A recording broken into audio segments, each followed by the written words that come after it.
It's Melissa here. Hey, how's everyone doing? So I just did some videos about my exercise and taking care of your body after having kids. And where I'm in the pro-life movement, a lot of women think, oh, I have to abort my baby because of, I'll get fat, the stigma, whatever. We want to make motherhood look beautiful, just like it is. Sex is beautiful, motherhood is beautiful, our bodies are beautiful. So we don't have to think that way about our bodies.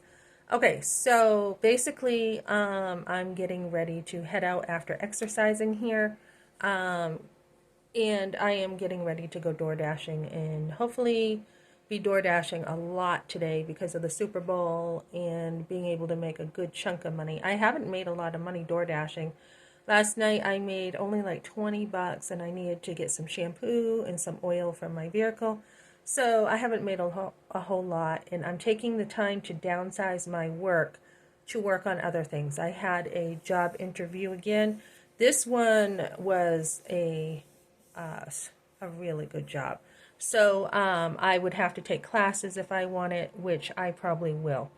And that's something kind of to do in my spare time as I have another interview lined up Monday. And that's just like a no-brainer, fast food work. That's it. So, yeah. So I've been working on my skills on other things while I've had this downtime.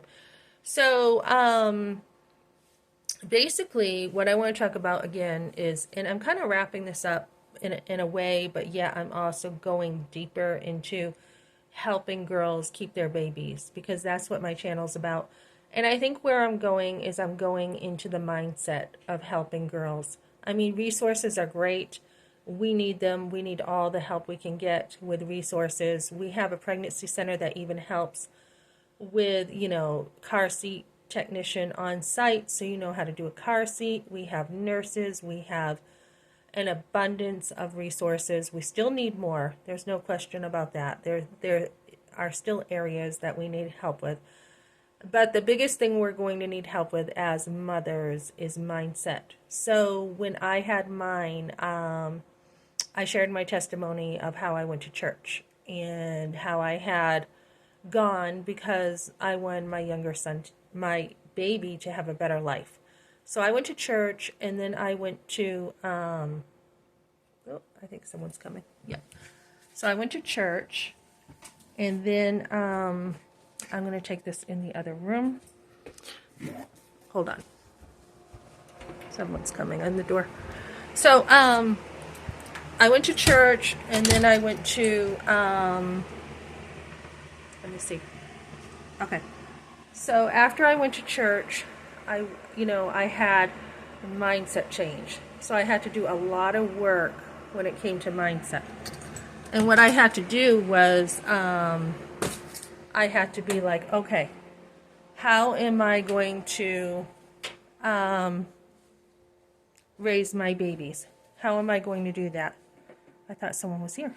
I swear someone was here. Must be the neighbors. So I was like, okay, how am I going to, raise my children? That's why I came to church. So I was just blown away with the kindness of a church. I had realized how much God loved me, and this is why I love him so much, because he took me out of the darkness and into his great light. So I was like, how am I going to raise my son? So I had an older woman mentoring me. I had a MOPS class. We do have stuff nowadays in the pregnancy center, like this is how far along your baby is. We have parenting classes. We have that. We have up until the kids are young, like toddlers. But we don't really have stuff for the teen years. We don't really have how do you mother your kids in the teen years? How do you let go and you're moving more into a relationship than you are with just, your kids just listening. You're letting go at a young age, like 12-ish or something. You're letting go even more. 10-ish, you're letting go. So we want to even get the child development down more for women. We want to do that. Where they're at, where your kids are at. I was always at the library looking at the child development books. We want to keep them reined in so when they do have some freedom, it's not all at once. It's a slow process of letting go of your kids and maintaining relationship with them. Um, so when we think about this stuff, it's really, it really takes, and I don't want to sound like Hillary Clinton where she says, it takes a village. It takes a community. It takes a community to really raise a family. So, I mean, I went in one Bible study after another, turning my life around constantly. I had a Dave Ramsey financial class. I had just so many classes all the way up. I had a Grace for the Wounded class with a bunch of ladies. I mean, I just took one Bible study after another to turn my life around. So that's kind of where I'm at with it. Like, how do you turn your life around as you're still raising your kids and doing what you need to do? I think education for mothers is very important. But I think even now, like educating women, where I'm at now, healing the mother-daughter bond, healing the grandmother granddaughter bond, where you can go back and you can discern what led to abortion. What was the mindset here? What was the mindset here? And I think if we can get to that place of discerning mindsets that would cause abortion, I think we're going to be in a better place. So there are a lot of classes. We could definitely offer more classes to women, but I think we really need to get in there at a young age with helping girls with their mother-daughter relationship and father-daughter relationship. Do I hate my father? No, no. When I grew up, I actually was in love with my father. Every daughter's first love is their daddy, right? And you love your mom. You love your mom too, but for me, it was my dad first. I loved my dad. So when I was a little girl, me and my brother were in the back of the house, and we were sledding. And some of my childhood memories, fondest childhood memories, is I remember sledding with my brother, and we had made our own paths to sledding. We were very outdoorsy, like I said, and there was a stump. I don't know if we didn't see it or what, and we went over it. My sled like broke in half, and I couldn't walk. I hit my butt on the stump and could not walk. So my brother ran over, told my dad. He came down the hill, very busy all the time, trying to build his house, trying to work construction, trying to, be out there in the community. I mean, he shot bow and arrow, so we were extremely busy. So he came down, picked me up, and carried me into the home when I could not walk. That is a fond memory of my father. Another one, well, this was not so fond, but when we first had our house, we didn't have running water. So, kind of like Little House on the Prairie, we had to go down to the river behind our home and take a bath there and take soap. My father was a country boy, so it didn't bother him. Take soap and wash up in the river. I remember seeing a turtle, and I was scared to death when I was coming out of the water of that turtle and having to get on the shore. And my father, he did push me a lot, which I am thankful for. He's like, "Come on, let's go." And I'm like, "I'm scared of the turtle." There was a turtle I had to like step on to get or jump over to get out of the water. And he's like, "Come on, we're leaving you if you don't hurry up."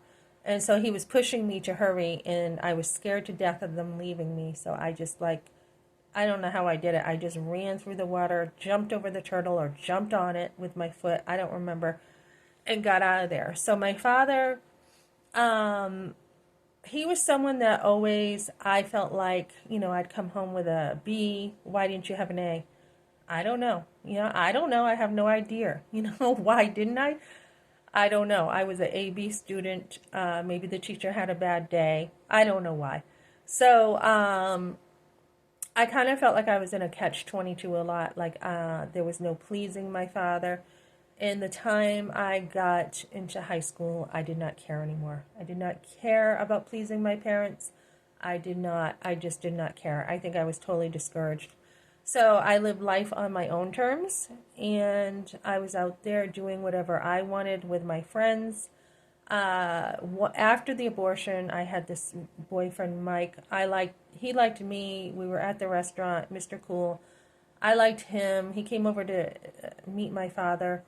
That was a real, looking back, I can be thankful that my father did protect me after the abortion. He did. So I think they saw, holy cow, she's going the wrong way or whatever with getting pregnant. They tried to save me in a sense with the abortion, probably my father more. Um, so, now Mike was over, and it was a meeting at the table with Mike wanting to date me, and my father giving him the most dirty look, the most hateful look you can ever imagine, and, just glaring at him and saying, "You're not dating my daughter." And Mike challenging him by looking at him in the eye and giving him the look back. And he's like, "How old are you?" 19. "How old is she?" 17. "You're not dating her." Or 16, however old I was. I think it was 16. And he's like, "You're too old for her." And then my mother like, "Would you like some orange juice, Mike?" And it was just a total like Archie Bunker and Edith moment. It really was. And my father was a lot like Archie Bunker. He wasn't afraid to speak his mind. He was racist in many ways. I had a black friend that I used to meet outside at the bus stop. She couldn't come in our yard.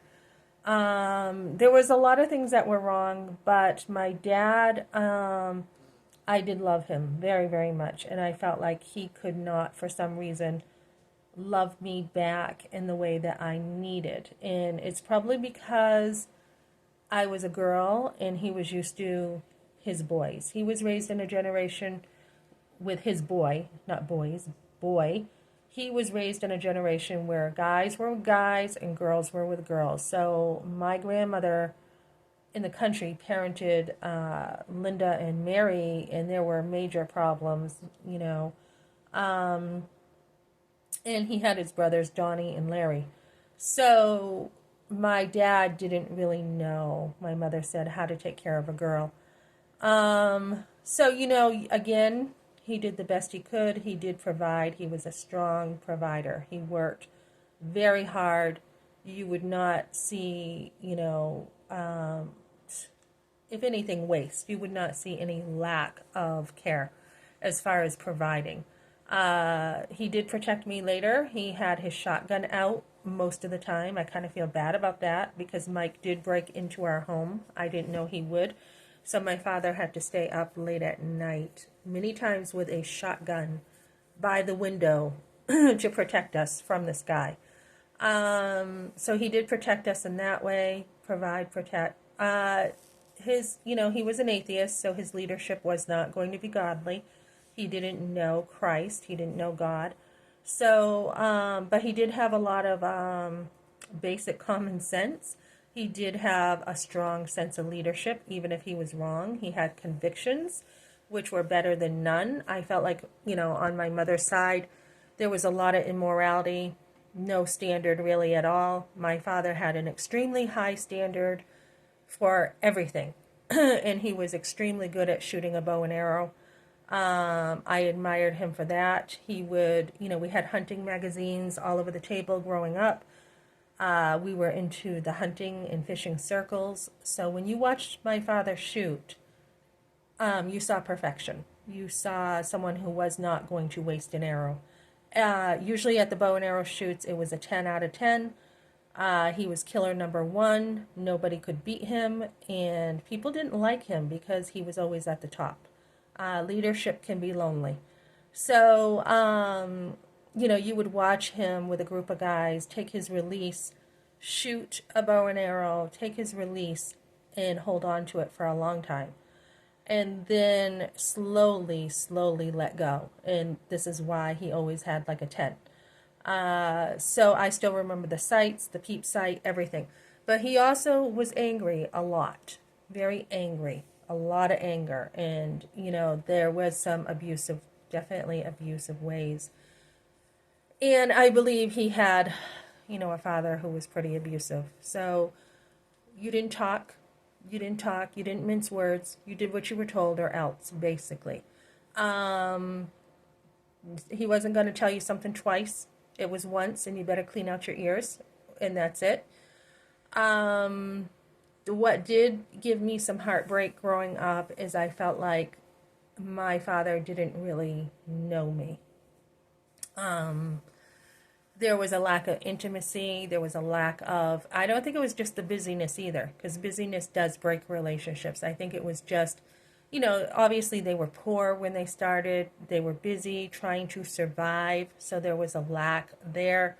But I think he just really did not know how to deal with a girl. So one of the times he was most proud of me was sad for me because I didn't even do anything and he was proud of it. We were at a bow and arrow shoot. Somehow my arrow ricocheted off a tree, and I had a Robin Hood, and it was my second shot, and I had an amazing Robin Hood. Everyone at the shoot was talking about my Robin Hood. My father could not stop talking about what he saw, which was like it was like a miracle. It was a total amazing thing. I mean, I don't even know how it happened. It just like it ricocheted and then it went into the other arrow and I had like the perfect Robin Hood. So he was pretty proud of me for that. But I was thinking about it and I'm like, geez, I didn't even do anything. And my father was proud of something I did not do.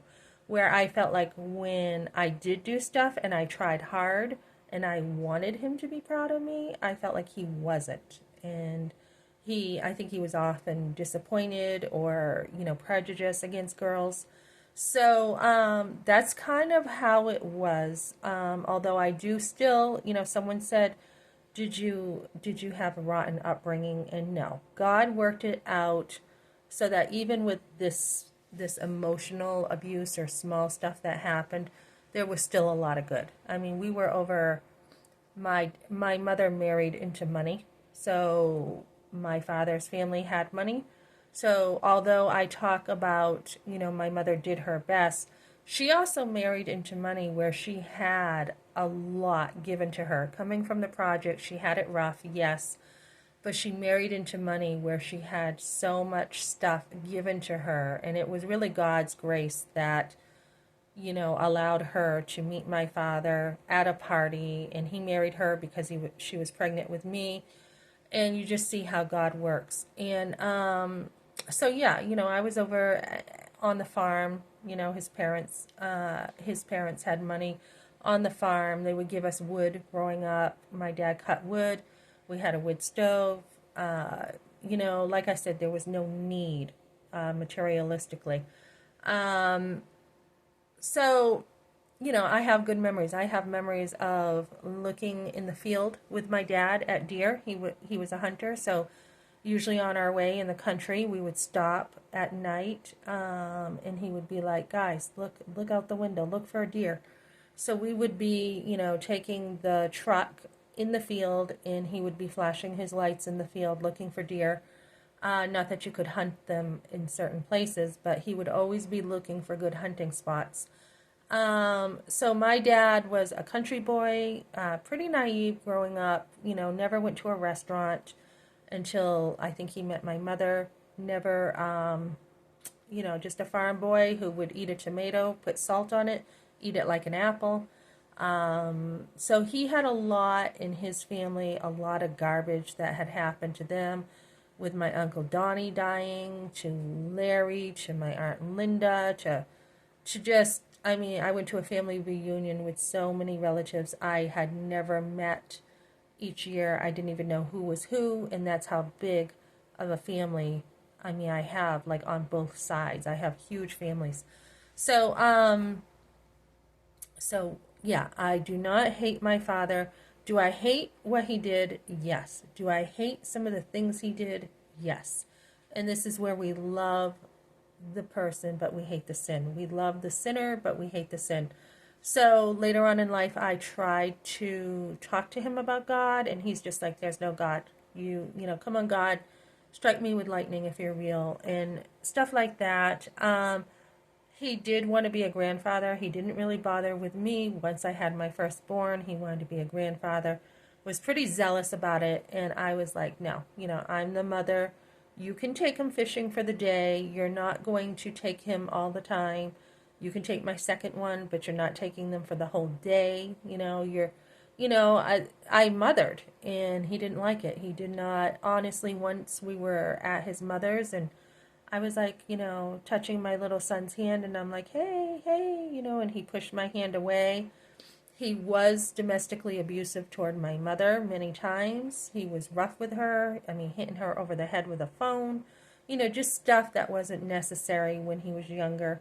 I think as he got older, he mellowed out and he treated my mother better later. But, yeah, and when he put hands on me, he did later say, I'm sorry, I was not the best father. So he knew that he had made a lot of mistakes.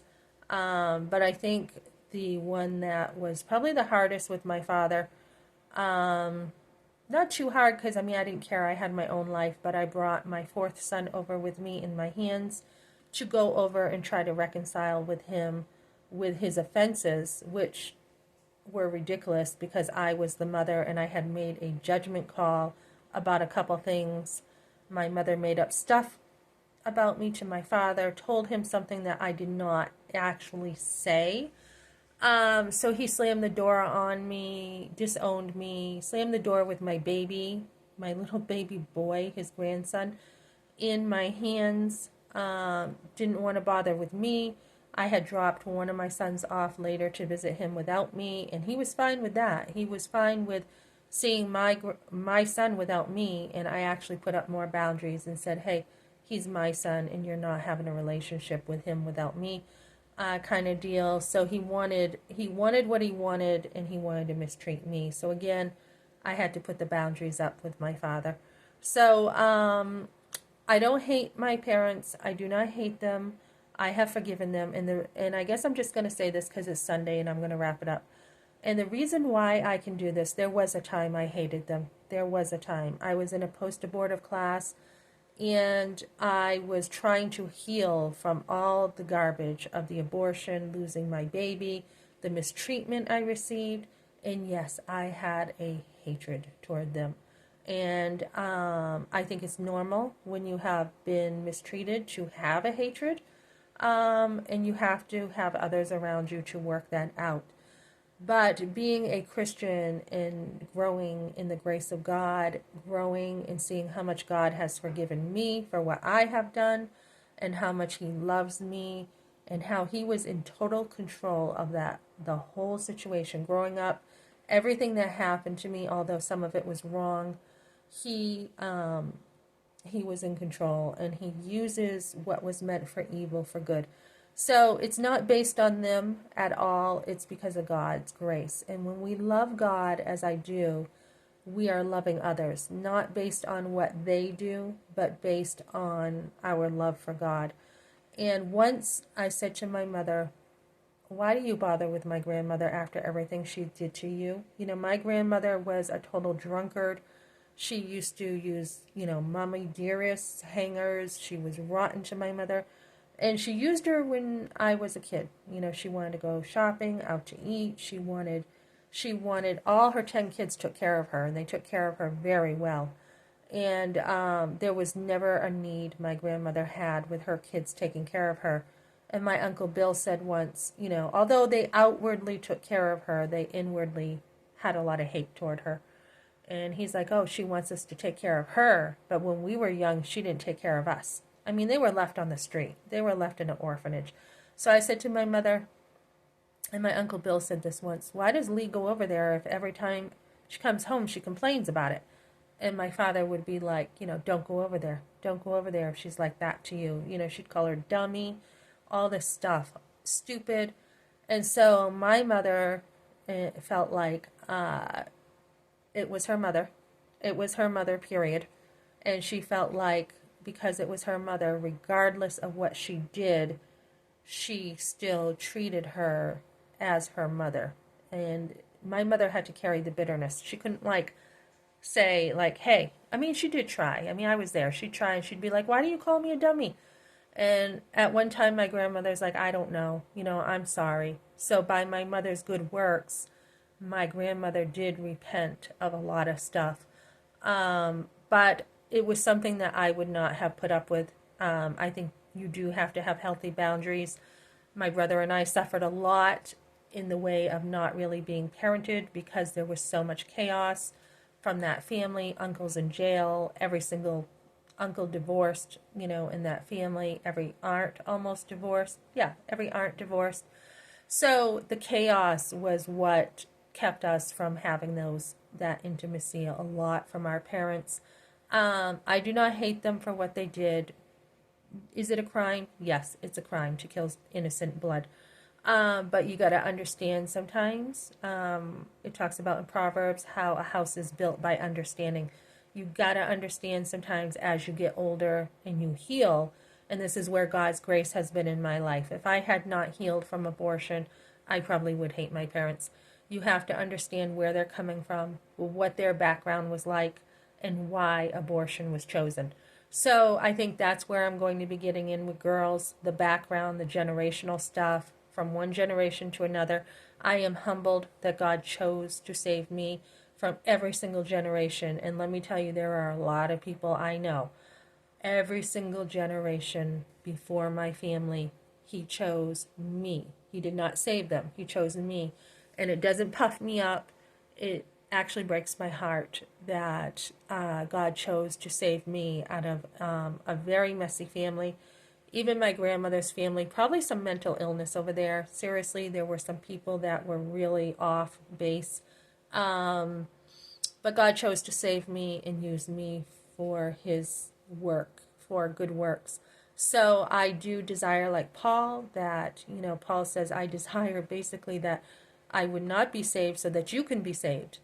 So there is a love for my family still, despite everything that was done to me. And you got to understand that emotional baggage and abuse my parents had, they didn't have the time, the money, or the strength to give what they should have. So they did do the best they could. They could have done better. No excuses. They could have done much better. There were times they sat and did stuff pretty idle when they could have changed. Everyone has the ability to choose to change. And you can just not say, well, I had a rough life. Well, I had some things happen to me too, and I chose to change. I chose to take bad stuff, turn it around for good. So we all have that choice to change. And I chose to go to church, and I chose to change my life around for the better for my family. So that's what I got for now. You have every ability to choose every single day how you are going to live. Okay, thanks for joining me, guys.